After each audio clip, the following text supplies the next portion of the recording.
వర్షాకాల పార్లమెంట్ సమావేశాలు రాష్ట్ర ప్రభుత్వ విధానాలపై మల్కాజ్గిరి ఎంపీ ఈటెల రాజేందర్ తీవ్ర విమర్శలు చేశారు.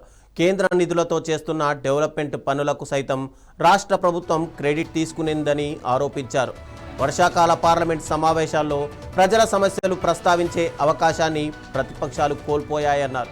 తెలంగాణకు చెందిన 6 బీజేపీ ఎంపీలు ప్రజలకు న్యాయం చేయాలనే లక్ష్యంతో కేంద్రంలోని అన్ని శాఖల మంత్రులను కలిసి వినతులు సమర్పించినట్టు ఈటెల వివరించారు. ఇక జాతీయ రహదారులు, regional ring road, Jawahar Nagar dumping yard, railway under pass, foot over బ్రిడ్జిల నిర్మాణం గురించి కేంద్ర మంత్రులను కోరినట్టు తెలిపారు. ఇక నగరంలో రైల్వే వంతెనలు, ఫుట్ ఓవర్ బ్రిడ్జిలు లేకపోవడంతో రైలు ప్రమాద బారిన పడి చాలా మంది చనిపోతున్నారని ఈటెల ఆవేదన వ్యక్తం చేశారు. అలాగే రైల్వే అండర్ బ్రిడ్జిలు కట్టిన కొద్ది రోజులకే లీకేజీలు అవుతున్నాయని ఆరోపించారు.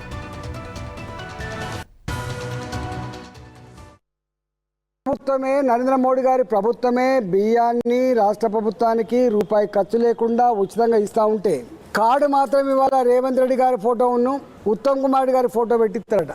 ఎక్కడి న్యాయం ఇది? మేము ఎప్పుడు అంటలే, మేము మోడీ గారి ఇంటికెళ్ళి ఇస్తున్నారు, భారతీయ జనతా పార్టీ ఇంట్లోకెళ్ళి ఇస్తున్నారు మేము అనట్లే.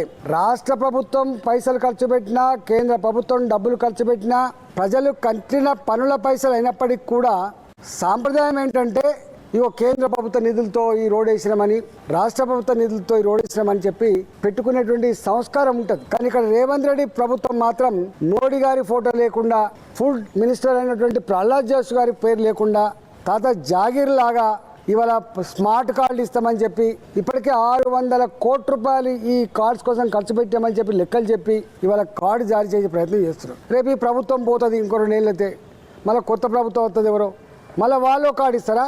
ఈ కార్డ్స్ అనేటివి పర్మనెంట్గా ఉండేటువంటి కార్డ్స్ కాబట్టి ఇవాళ కార్డు లేకపోయినా కూడా బియ్యం ఇచ్చే విషయంలో ఎక్కడ కూడా గింతంత ఇబ్బంది లేకుండా బియ్యం పోతున్నాయి. కానీ కార్డు ఉండాల్సిన అక్కడ ఉన్నది.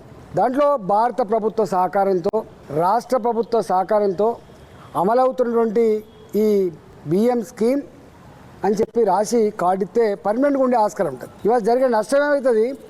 ఒకవైపు ఏమో సాయం చేస్తున్న మోడీ గారి ఫోటో కానీ, ప్రహ్లాద్ జోషి గారి ఫోటో కానీ, కేంద్ర ప్రభుత్వం యొక్క మాట కానీ లేకుండా నీ ఫోటో పెట్టుకొని, నీ మంత్రి గారి ఫోటో పెట్టుకొని, నీ రాష్ట్ర ప్రభుత్వమే ఇచ్చినట్టుగా చేసుకొని ఇవాళ రేపు మళ్ళీ నీ ప్రభుత్వం మారిపోతే మళ్ళీ ఒక కార్డు ఇచ్చి మళ్ళీ 100 కోట్ల రూపాయలు ఖర్చు పెట్టేటువంటి పద్ధతి ఎందుకు అని చెప్పి నేను